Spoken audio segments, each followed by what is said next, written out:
একজন মানুষ যাকে ৩০টিরও বেশি চাকরি থেকে প্রত্যাখ্যান করা হয়েছিল, যে মানুষটি হাওয়ার্ডে ভর্তির জন্য ১০ বার আবেদন করেও সুযোগ পায়নি, সেই মানুষটাই একদিন হয়ে গেলেন বিশ্বের অন্যতম ধনী উদ্যোক্তা এবং আলিবাবার প্রতিষ্ঠাতা। হ্যাঁ, বলছিলাম জ্যাক মার কথা, যিনি একটা সময় কোথাও কাজ না পেয়ে শেষমেশ কেএফসিতে আবেদন করেছিলেন। কিন্তু সেখানেও ২৪ জনের মধ্যে ২৩ জনকে নেওয়া হলো, একমাত্র তাকেই নেওয়া হয়নি। তবে একদিক থেকে ভালোই হয়েছিল, কারণ সেই সময় যদি তার চাকরিগুলো হয়ে যেত, তাহলে বোধহয় আমরা বর্তমান বিশ্বের অন্যতম সফল উদ্যোক্তা হিসেবে জ্যাকমাকে পেতাম না। বাকি ৮ থেকে ১০ জনের মতো এই অসাধারণ মানুষটা সারা জীবন সাধারণ হয়েই থেকে যেতেন। তার জীবনের গল্পটা শুধুমাত্র সফলতার গল্প না, এটি এমনই এক গল্প যেটি আমাদের শেখায় কিভাবে মানুষের কথাকে কানে না নিয়ে সামনে এগিয়ে যেতে হয়, কিভাবে হাজার ব্যর্থতার পরেও হাসতে হয়, কিভাবে নিজের উপর বিশ্বাস রাখতে হয়। জ্যাকমা একবার বলেছিলেন, if you don't give up, you still have a chance. Giving up is the greatest failure. অর্থাৎ, লাইফে যত কঠিন সময় আসুক না কেন, তুমি যদি চেষ্টা চালিয়ে যাও, তাহলে একদিন না একদিন তুমি সফল হবেই। কিন্তু তুমি যদি মাঝপথে থেমে যাও, তাহলেই সবকিছু শেষ। আমি তোমাদের সামনে তুলে ধরব জ্যাকমার সেই বিখ্যাত ভাষণটি, যা তিনি দিয়েছিলেন রাশিয়ার সবচেয়ে প্রাচীন ও সম্মানিত বিশ্ববিদ্যালয় মস্কো স্টেট ইউনিভার্সিটির একটি সেমিনারে। তার সেই বক্তৃতায় তিনি শুধু ব্যবসা নয়, জীবন, ব্যর্থতা, স্বপ্ন আর তরুণ প্রজন্মের দায়িত্ব নিয়ে এমন কিছু কথা বলেছিলেন যা বিশ্বের লাখো মানুষকে অনুপ্রাণিত করে। তার বলা সেই কথাগুলো হয়তো তোমার ভেতরের ঘুমিয়ে থাকা চ্যাম্পিয়নকেও জাগিয়ে তুলবে। তো চলো শুরু করা যাক। হ্যালো এভরিওয়ান, কী অবস্থা সবার? আশা করি সকলেই ভালো আছেন। আজ আমি আপনাদের সামনে এসেছি কেবল একজন সফল ব্যবসায়ী হিসেবে নয়, আমি এসেছি একজন সাধারণ মানুষ হিসেবে, যিনি বিশ্বাস করেন যে পৃথিবীতে অসম্ভব বলে কিছুই নেই। আমি আমার ব্যক্তিগত জীবন দিয়েই শুরু করতে চাই। আমার জন্ম হয়েছিল একটি সাধারণ পরিবারে, যেখানে দারিদ্রতা ছিল আমার নিত্যদিনের সঙ্গী। আপনারা হয়তো জানেন, আমি কখনোই পড়াশোনাতে খুব একটা ভালো ছিলাম না, বারবার শুধু পরীক্ষায় ফেল করতাম। এই কারণেই আমার পরিবার এবং চারপাশের মানুষরা প্রায় ধরিয়ে নিয়েছিল যে আমার দ্বারা জীবনে বড় কিছু করা সম্ভব হবে না। হাই স্কুল শেষ করার পর আমি ইউনিভার্সিটিতে ভর্তির চেষ্টা করি। প্রথমবার, দ্বিতীয়বার, এমনকি তৃতীয়বারের চেষ্টাতেও আমি সফল হতে পারিনি। এতবার ব্যর্থ হওয়ার পর আমার মনে হয়েছিল হয়তো উচ্চশিক্ষা আমার জন্য না। তবে আমি একটা জিনিসে ফোকাস রেখেছিলাম, সেটা হলো কিভাবে ইংরেজি শেখা যায়। তবে কোনো প্রতিষ্ঠানে শেখানোর মতো ক্যাপাবিলিটি আমার পরিবারের ছিল না। তাই আমি প্রতিদিন বিনামূল্যে ইংরেজি শেখার জন্য ৪০ মিনিট সাইকেল চালিয়ে হোটেলে যেতাম এবং সেখানে বিদেশিদের সঙ্গে কথা বলতাম। আর তারাই আমাকে জ্যাক নামটা দেন। এভাবেই আমি ইংরেজি শিখি, তাও আবার কোনো টিউশন ছাড়াই, শুধুমাত্র কৌতূহল আর নিজের আগ্রহকে কাজে লাগিয়ে। এরপর আমি কাজের সন্ধানে নামি। এই পর্বটি আমার জীবনের সবচেয়ে কঠিন এবং সম্ভবত সবচেয়ে গুরুত্বপূর্ণ পর্ব। আমি প্রায় ৩০টিরও বেশি চাকরির জন্য আবেদন করেছিলাম এবং প্রতিবারই আমাকে রিজেক্ট করা হয়েছিল। আমার এখনও মনে আছে, একবার আমি পুলিশের চাকরির জন্য আবেদন করেছিলাম। আমাদের ব্যাচে ৫ জন আবেদনকারী ছিল, যার মধ্যে ৪ জনের চাকরি হয়ে গিয়েছিল, বাদ পড়েছিলাম শুধুমাত্র আমি। এরপর যখন বিশ্ববিখ্যাত ফাস্টফুড চেন কেএফসি চীনে তাদের কার্যক্রম শুরু করে, তখন সেখানে চাকরির জন্য আমি সহ মোট ২৪ জন ব্যক্তি আবেদন করেছিল। আপনারা শুনলে অবাক হবেন, সেখানেও ২৪ জনের মধ্যে ২৩ জনের চাকরি হয়ে গেল, শুধুমাত্র আমারটাই হয়নি। এরপর আমি হাওয়ার্ড ইউনিভার্সিটিতে পড়ার জন্য ১০ বার দরখাস্ত করেছিলাম এবং ১০ বারই ব্যর্থ হলাম, কারণ সেখান থেকে আমি কোনো উত্তর পাইনি। এতগুলো রিজেকশনের পর একজন মানুষের পক্ষে ভেঙে পড়াটা ছিল খুবই স্বাভাবিক, কিন্তু আমি নিজেকে সবসময় একটা আশাতেই শক্ত করে রেখেছিলাম, আর তা হলো হয়তো এখনও আমার সময় আসেনি, কিন্তু কখনো না কখনো আমার সঙ্গে অবশ্যই ভালো কিছু ঘটবে। আমার মধ্যে যে আত্মবিশ্বাস ছিল তা আমাকে দাঁড়িয়ে থাকতে শিখিয়েছিল। আমি জানতাম হাল ছেড়ে দেওয়াটাই সবচেয়ে বড় বোকামি। তবে ১৯৯৪ সালে যখন আমি আমেরিকা যাওয়ার সুযোগ পাই, তখন আমার জীবনে এক বিশাল পরিবর্তন আসে, কারণ সেখানেই আমি প্রথম ইন্টারনেট সম্পর্কে জানতে পারি। ইন্টারনেটের শক্তি, ইন্টারনেটের সক্ষমতা দেখে আমি মুগ্ধ হয়ে যাই।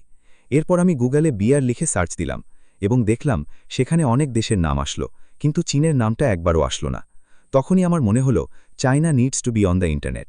ইন্টারনেট দেখে আমার মনে হয়েছিল এটা কেবল প্রযুক্তি নয়, এটা সমগ্র পৃথিবীকে যুক্ত করার একটি বিশাল প্ল্যাটফর্ম। আমার মনে হলো আগামীতে ইন্টারনেটই বিশ্বকে সম্পূর্ণরূপে পরিবর্তন করে দেবে। এরপর আমি চীনে ফিরে আসি এবং নিজের কোম্পানি শুরু করার সিদ্ধান্ত নেই।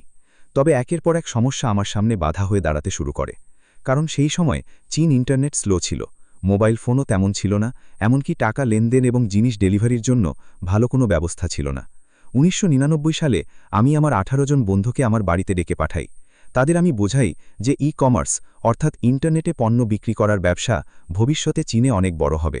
তখন সবাই আমাকে এটাই বলেছিল যে চীনে কমার্স কিভাবে সম্ভব, এখানে তো টাকা লেনদেন করার ভালো মাধ্যম নেই, ডেলিভারির ব্যবস্থা নেই, ইন্টারনেটও স্লো। কিন্তু আমার বিশ্বাস ছিল এই ইন্টারনেটই চীনকে সম্পূর্ণরূপে পরিবর্তন করে দেবে। অবশেষে আমি তাদেরকে কনভিন্স করি এবং তাদেরকে নিয়ে আলিবাবা শুরু করি। এরপর আমরা লক্ষ্য করলাম তখন বিশ্বের বেশিরভাগ ই-কমার্স প্ল্যাটফর্ম বড় বড় কোম্পানিগুলোকে সাহায্য করছে। কিন্তু আমরা চিন্তা করলাম আমাদের উচিত ছোট ব্যবসায়ীদের পাশে দাঁড়ানো, কারণ তাদের কাছে বড় বিজনেস সেমিনারে যাওয়ার বা নিজেদের পণ্য প্রচার করার মতো অর্থ নেই। আমার টিম আমাকে বলেছিল, ছোট ব্যবসায়ীদের কাছে তো টাকাই নেই, তাহলে তুমি তাদের কিভাবে সাহায্য করবে? যার জবাবে আমি ছোট ব্যবসায়ীদের কম খরচে অনলাইনে নিজেদের পণ্য বিক্রি করার সুযোগ করে দিলাম।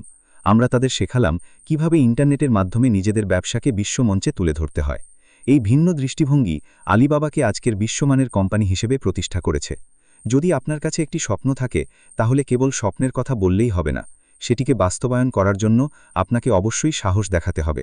মনে রাখবেন, স্বপ্ন দেখা নয়, বরং স্বপ্নকে বাস্তবে পরিণত করাই হচ্ছে আসল কাজ। আমাদের কাছে বড় অ্যামাউন্টের টাকা বা ক্ষমতার প্রভাব ছিল না। আমরা কেবল একটা জিনিসের উপরে ভরসা রেখেছিলাম, তা হলো আমাদের ভবিষ্যৎ।